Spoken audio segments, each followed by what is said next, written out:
ಓಂ ಗಂ ಗಣಪತಯೇ ನಮಃ. ಹಾಯ್ ಹಲೋ ನಮಸ್ಕಾರ. Welcome to spiritual vibes YouTube channel. ಇವತ್ತಿನ ಈ ವಿಡಿಯೋದಲ್ಲಿ ನಾವು ಪಿತೃಪಕ್ಷದಲ್ಲಿ ಏನನ್ನು ಖರೀದಿಸಬಾರದು ಎಂಬುದರ ಬಗ್ಗೆ ತಿಳಿದುಕೊಳ್ಳೋಣ.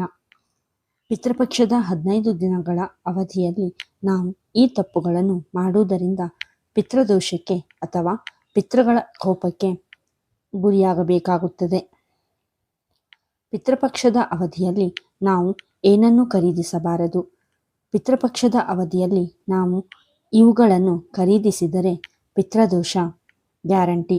ಇವುಗಳನ್ನು ಖರೀದಿಸುವ ಮುನ್ನ ಹುಷಾರು. ಪಿತೃಪಕ್ಷವು 15 ದಿನಗಳ ಕಾಲ ನಮ್ಮ ಪೂರ್ವಜರನ್ನು ಪೂಜಿಸುವ ಸಮಯವಾಗಿದೆ. 2025ರ ಪಿತೃಪಕ್ಷವು ಸೆಪ್ಟೆಂಬರ್ 7ರಂದು ಪ್ರಾರಂಭವಾಗಿ ಸೆಪ್ಟೆಂಬರ್ 21ರವರೆಗೆ ಇರಲಿದೆ. ಈ ಪಿತೃಪಕ್ಷದ 15 ದಿನಗಳ ಅವಧಿಯಲ್ಲಿ ಪಿತೃಗಳಿಗೆ ಗೌರವವನ್ನು ಸಲ್ಲಿಸಲಾಗುತ್ತದೆ. ಪಿತೃಗಳನ್ನು ಪೂಜಿಸಲಾಗುತ್ತದೆ. ಪಿತೃಗಳ ಆತ್ಮಕ್ಕೆ ಶಾಂತಿಯನ್ನು ನೀಡುವುದಕ್ಕಾಗಿ ಈ ಸಮಯದಲ್ಲಿ ಶ್ರಾದ್ದ, ಪಿಂಡದಾನ ಕಾರ್ಯಗಳನ್ನು ನೆರವೇರಿಸಲಾಗುತ್ತದೆ. ಪಿತೃಗಳ ಹೆಸರಿನಲ್ಲಿ ದಾನ, ಧರ್ಮ ಕಾರ್ಯವನ್ನು ಮಾಡುವ ಮೂಲಕ ನಾವು ಅವರ ಆಶೀರ್ವಾದವನ್ನು ಪಡೆದುಕೊಳ್ಳಬಹುದಾಗಿದೆ. ಪಿತೃಗಳು ನಮ್ಮ ಮೇಲೆ ಸಂತುಷ್ಟರಾದಾಗ ನಮಗೆ ಅವರ ಆಶೀರ್ವಾದವನ್ನು ನೀಡುತ್ತಾರೆ. ನಮ್ಮ ಜೀವನದಲ್ಲಿ ಎಲ್ಲ ರೀತಿಯ ಸುಖವನ್ನು ಪಡೆದುಕೊಳ್ಳುವಂತೆ ಮಾಡುತ್ತಾರೆ. ಪಿತೃಗಳ ಆಶೀರ್ವಾದವನ್ನು ಪಡೆದುಕೊಳ್ಳಲು ಅಥವಾ ಅವರನ್ನು ಸಂತುಷ್ಟಗೊಳಿಸಲು ನಾವು ಹೇಗೆ ಶ್ರಾದ್ದ, ಪಿಂಡದಾನವನ್ನು ಮಾಡುತ್ತೇವೆಯೋ ಹಾಗೆ ಅವರ ಕೋಪಕ್ಕೆ ಗುರಿಯಾಗುವಂತಹ ಕೆಲವೊಂದು ಕೆಲಸಗಳನ್ನು ಕೂಡ ನಾವು ಮಾಡಬಾರದು. ಪಿತೃಪಕ್ಷದ ಸಮಯದಲ್ಲಿ ನಾವು ಈ ವಸ್ತುಗಳನ್ನು ಖರೀದಿಸುವುದರಿಂದ ಪಿತೃಗಳ ಕೋಪಕ್ಕೆ ಗುರಿಯಾಗುತ್ತೇವೆ.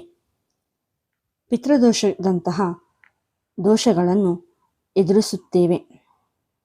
2025ರ ಪಿತೃಪಕ್ಷದ ಸಮಯದಲ್ಲಿ ಇವುಗಳನ್ನು ಖರೀದಿಸಬಾರದು. 1. ಇಂತಹ ವಸ್ತುಗಳನ್ನು ಖರೀದಿಸದಿರಿ. 2025ರ ಪಿತೃಪಕ್ಷದ ಅವಧಿಯಲ್ಲಿ ನೀವು ಕಬ್ಬಿಣದ ವಸ್ತುಗಳನ್ನು ಹಾಗೂ ಚಾಕುವಿನಂತಹ ಚೂಪಾದ ವಸ್ತುಗಳನ್ನು ಖರೀದಿಸಬಾರದು. ಇವುಗಳನ್ನು ಖರೀದಿಸುವುದರಿಂದ ನಾವು ಪಿತೃಗಳ ಕೋಪಕ್ಕೆ ಗುರಿಯಾಗಬೇಕಾಗುತ್ತದೆ. ಕಬ್ಬಿಣದ ಅಥವಾ ಚೂಪಾದ ವಸ್ತುಗಳನ್ನು ಖರೀದಿಸುವುದರಿಂದ ಪಿತೃಗಳು ಸಂತುಷ್ಟರಾಗುವುದಿಲ್ಲ. ಬದಲಾಗಿ ನಮ್ಮ ಮೇಲೆ ಕೋಪವನ್ನು ತೋರಿಸುತ್ತಾರೆ.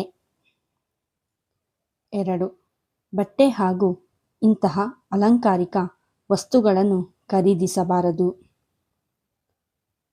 ಪಿತೃಪಕ್ಷದ ಅವಧಿಯಲ್ಲಿ ನಾವು ಹೊಸ ಬಟ್ಟೆಯನ್ನು ಖರೀದಿಸಬಾರದು. ಈ ಅವಧಿಯಲ್ಲಿ ನಾವು ಹೊಸ ಬಟ್ಟೆಗಳನ್ನು ಖರೀದಿಸುವುದು ಅಶುಭವಾಗಿರುತ್ತದೆ. ಬಟ್ಟೆಯನ್ನು ಮಾತ್ರವಲ್ಲ, ಇದರೊಂದಿಗೆ ನಾವು ಚಿನ್ನ, ಬೆಳ್ಳಿ ಹಾಗೂ ವಾಹನಗಳಂತಹ ಅಮೂಲ್ಯವಾದ ವಸ್ತುಗಳನ್ನು ಕೂಡ ಈ ಅವಧಿಯಲ್ಲಿ ಖರೀದಿಸಬಾರದು.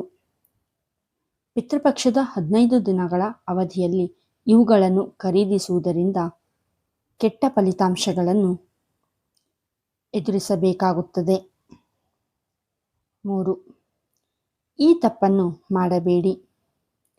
ಪಿತೃಪಕ್ಷದ ಅವಧಿಯಲ್ಲಿ ನಾವು ಹೊಸ ಮನೆಯ ಛಾವಣಿಯನ್ನು ಕೆಡವಬಾರದು. ಈ ರೀತಿ ಹೊಸ ಮನೆಯ ಛಾವಣಿಯನ್ನು ಪಿತೃಪಕ್ಷದ ಸಮಯದಲ್ಲಿ ಕೆಡುವುದು ಅಶುಭವೆಂದು ಪರಿಗಣಿಸಲಾಗುತ್ತದೆ. ಇದು ನಮ್ಮನ್ನು ಪಿತೃಗಳ ಕೋಪಕ್ಕೆ ಗುರಿಯಾಗುವಂತೆ ಮಾಡುತ್ತದೆ. ಪಿತೃಪಕ್ಷದ ಸಮಯದಲ್ಲಿ ನಾವು ಈ ತಪ್ಪುಗಳನ್ನು ಮಾಡುವುದರಿಂದ ಪಿತೃದೋಷಕ್ಕೆ ಗುರಿಯಾಗಬೇಕಾಗುತ್ತದೆ. ಇದರಿಂದ ಪಿತೃಗಳು ನಮ್ಮ ಮೇಲೆ ಅಸಮಾಧಾನಗೊಳ್ಳುತ್ತಾರೆ.